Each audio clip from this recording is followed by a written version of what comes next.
Hello. Hello. Mr. President? Are you at dinner? No, But you are. Going No? out a little bit. Yeah. Mrs. Nixon had a good chat with Mrs. Dobrynin. Oh, She I said was that when she talked to her, she said, Mrs. Dobrynin says, well, what kind of it, before she marries this subject, I want to give you a gift, you like furs and everything. Mrs. Nixon said, well, of course, it's all straight.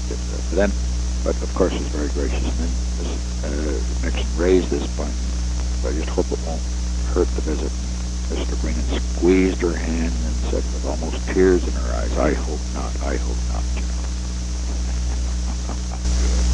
So we got that message across. You mentioned Vietnam. Oh, hell yes, what you talked about. Oh, My wife did, yes. Oh, right on, you know how she'd do it, right on the nose. So, right, that message goes back. Right. Did you get Laird off his ass? oh yes. We're going to do two, at least we're going to hit two or at least two and maybe three targets with P-52s tomorrow. Now, we are sending Haig, right? Haig, yes. Good. I would prefer if he could stay till Saturday night. All right. Because that way I can have a chat with him Saturday afternoon. All right, fine. The important thing is that if a message needs to get out to them, time is wasting. Connolly called me tonight. He had an interesting call from Arnold Hammer, whom you know, of course. You know, Arnold Hammer? Yeah, I know who he is. Well, he's the great art connoisseur, the Russian and so forth, you know, from Los Angeles. And he's generally pro-Russian. He said, just tell the president that I know the Russians. He says he must not back down. He must put it to him now. He can get away with it now where he can't later. Very interesting point. And that's what Connolly said. Connolly said, President, I beg you, don't. He says, do something now. And his way, Connolly said we may have 3 or 4 days. He even would favor a blockade this week. But that, I think, would be premature because we are beginning to harass the Russian ships, for example. We are trailing all of them by plane. And Bora has put some submarines out there. And they're going to surface around these Russian ships. Good. It's terribly disconcerting to see a submarine surface next to you. That's fine, I know. But I think this blockade has to be... But I think in the blockade, let me say, this may not be the time, but there will come a time when we have to do it and say, now look, we've offered everything, like we offer prisoners for deadline, and they turn it down. Then about 2 weeks before the election, you blockade them. See what I mean?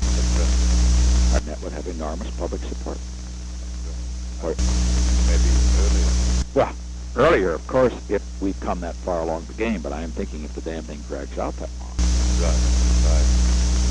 Mora, I talked to Mora, just about the use of this position. Right. And he was briefing members of the House and Senate all day today. Yeah. And he said this is the best move he remembers since early 67. He did? Yeah, he said this is nothing like Laos or Someday Or Cambodia. or Cambodia. They're all with us. You know, it's interesting that your conversation with Max Frankel, that he would see it that way. That's right. What do you think got to him? That we did do it well, or maybe, Frankel probably, of course, Frankel's very interested in Israel. He just may know that what the most significant thing that's happened is what I said yesterday, as I'm sure you realize, because that put it to the Russians. As Haig says, nobody's ever done it there before. Nobody has ever called it the way it is. And if it had been done 7 years ago, the war would be over. And this is why I favor so much these occasional erratic moves. Because if we are very safe in saying that they say, all right, let them breathe a little longer, and we'll see what happens. Yeah. They are afraid that we're coming after them next. Yeah. That's the big problem. Now, so I think... I noticed one thing tonight in the Star, may not mean, but it said that all these tanks were knocked out by B-52s. I thought that Haig said they were knocked out by... The smallest percentage will get knocked out by B-52s. I see, well... There's one area where... you can imagine the press, though, trying to make it appear that the South Vietnamese haven't done a damn thing. There's no way a B-52 can knock out a tank except by accident. Yeah, I know that. By the tank being in the area, it's being bombed. Right. A B-52 would never be used to go after tanks that's attacking. Of course. 4/5 of the tanks were knocked out by the South Vietnamese. That's great. In the MR1.